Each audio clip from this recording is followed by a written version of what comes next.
Mi nombre es Jessie García y les voy a estar hablando acerca de la NIC 23, costos por préstamos.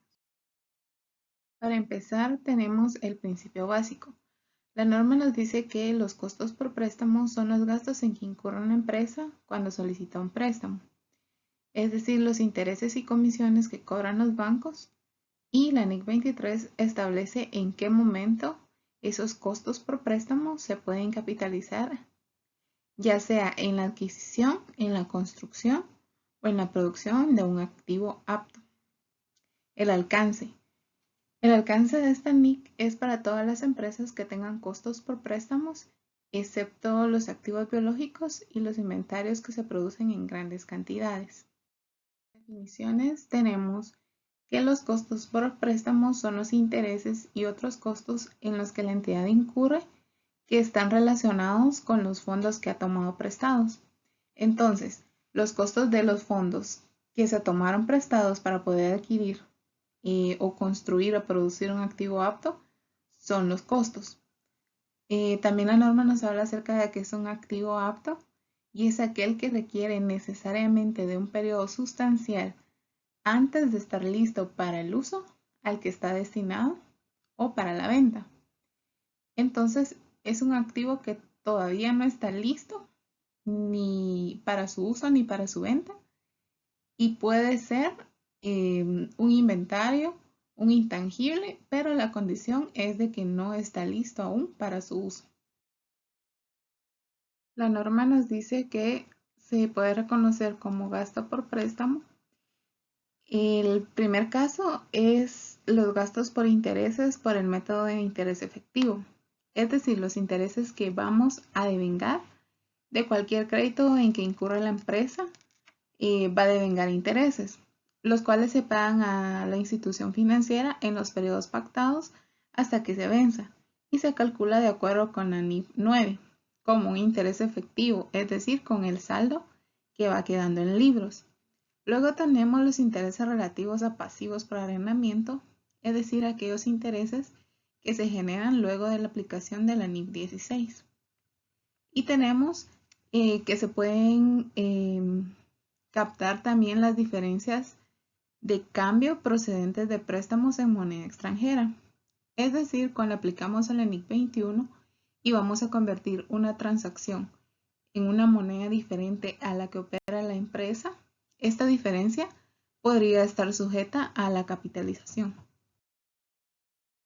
La norma nos dice que podemos considerar como activos aptos los inventarios cuando están en proceso de fabricación o cuando no están disponibles para su venta, es decir, que están en una etapa de alistamiento, pero ya se ha incurrido en un préstamo para poder comprarlo. Entonces allí se pueden capitalizar estos intereses. También las fábricas de manufactura, las instalaciones de producción eléctrica, activos intangibles y propiedades de inversión. El reconocimiento está formado por dos fases. La primera es la capitalización. Serán capitalizables los costos por préstamos relacionados con los fondos recibidos para obtener un activo apto, menos los rendimientos conseguidos por la inversión temporal de tales fondos. Eso quiere decir que esos intereses que yo estoy pagando los puedo capitalizar como parte del valor del activo, si se cumple con ciertos requisitos. Los que no son capitalizables, entonces serán manejados como un gasto del periodo. Ahora, si bien yo puedo capitalizar esos intereses, también le tengo que restar los rendimientos que yo obtenga si deseo invertir esos fondos que yo he prestado. Ahí lo estaría reconociendo como un gasto. Por ejemplo, si se pide un préstamo para la construcción de un activo apto, pero se hacen unos desembolsos para la construcción de esos intereses, sí se pueden capitalizar.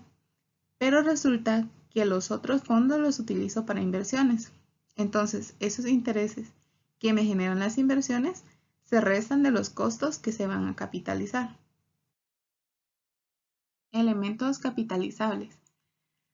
El primero es que tendríamos que tener en cuenta algunos elementos dentro de estos.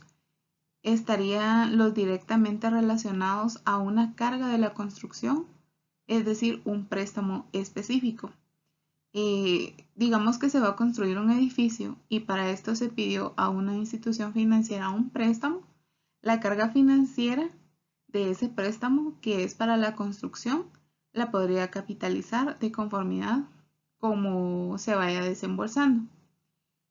Y si tengo préstamos que no son específicos para la construcción, sino que son generales, estos préstamos que la empresa puede adquirir para su operación y que podrían utilizarse también una parte para la construcción, esa parte que se va a usar para la construcción es capitalizable y el resto, que no está relacionado con la construcción, se estaría llevando al gasto del periodo. Y también en este periodo de capitalización, cuando realizamos el cálculo, es posible que nos excedamos en los intereses incurridos, debido a que es un cálculo. Entonces, no nos podemos exceder del gasto que efectivamente se realizó. Es decir, por ejemplo, que calculamos que se podrían capitalizar 1.000.000 por intereses y la empresa pagó únicamente en ese periodo 800.000. No podríamos excedernos de los 800.000 que se pagaron realmente. Y finalmente, también sucede que hay rendimientos sobre dineros que se encuentran ociosos. Rendimientos conseguidos que disminuyen la capitalización. Por ejemplo, que obtengo un crédito específico para la construcción por 10 millones, del cual yo desembolso 2 millones para la construcción y me quedan 8. Lo más lógico es que la empresa no tenga ese dinero ocioso, sino que obtenga algún rendimiento en certificados o títulos a corto plazo para que cuando se requieran para la construcción, este dinero sea utilizado. Entonces, esos rendimientos que se obtienen normalmente los estaríamos reconociendo como un ingreso del periodo, pero para este fin estarían disminuyendo la capitalización de intereses. O sea que vamos a utilizar dos elementos, gasto por intereses e ingresos por intereses. Y lo que se capitaliza es el neto de estos dos. El periodo de capitalización consta de 3 fases. La primera es el inicio. Para que esto pueda ocurrir, se deben de cumplir con 3 hechos. Uno es que se haya hecho el desembolso. Es decir, yo pude haber pedido un préstamo, pero si no he hecho el desembolso, no se puede empezar a capitalizar. Segundo, es incurrir en costos por préstamos. Y tercero, no se puede tener el activo detenido. Es decir, que tengo que estar realizando las obras o actividades para poner ese activo listo o en uso para la venta. Luego está la fase de la suspensión. Esa capitalización se suspende cuando yo paro, es decir, que ceso las actividades del activo apto. Por ejemplo, se tiene una obra y se detiene por un periodo significativo de 3 meses.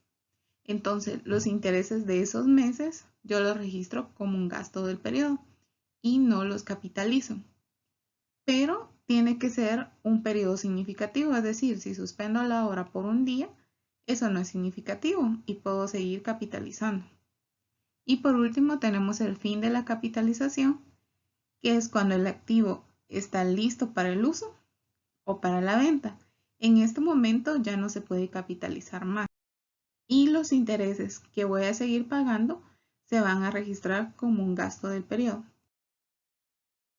Por último, tenemos la información a revelar, que es lo que tendremos que colocar en las notas a los estados financieros. Estas notas incluyen 2 elementos. El primero es el importe de los costos por préstamos capitalizados durante el periodo. Esto quiere decir que al finalizar tendríamos que decir cuánto es la carga financiera que la empresa capitalizó al activo apto. Y segundo, la tasa de capitalización utilizada para determinar el importe de los costos por préstamos. Esta es la parte del cálculo de cuánto le corresponde a la capitalización del activo. Esto sería todo lo que habla la NIC 23, costos por préstamos. Gracias.